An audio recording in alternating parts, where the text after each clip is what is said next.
আমরা বন্ধুরা মিলে সবাই চলে এসেছি আমাদের সাজেক ভ্রমণে। আমরা আছি এখন সাজেকের হেলিপ্যাড 3-তে।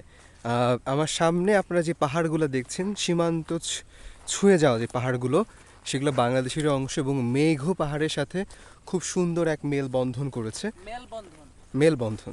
আচ্ছা, আর আমাদের সামনে আমরা একটু এগিয়ে যাই, এগিয়ে গেলে দেখব যে যেই বাসাটা আমরা দেখছি লাল রঙের, খুব আবছাভাবেই হয়তো বা দেখা যাচ্ছে, খুবই সুন্দর এবং জিনিসটা দেখতে একটা বিদেশি স্ট্রাকচারের মতো লাগছে। আর এই সামনে আমার যেই পাহাড়গুলো দেখা যাচ্ছে, এগুলো সব ভারতের সাথে সংযোগ রক্ষাকারী বাংলাদেশের পাহাড়। এবং আমার সামনে আমরা যে বড় পাহাড়গুলো দেখছি, এগুলো সব ভারতে।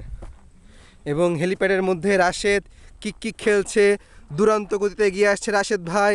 দেখা যাক কি হয়, কি হয়, কি হয়, কি হয় না, এবং গোল।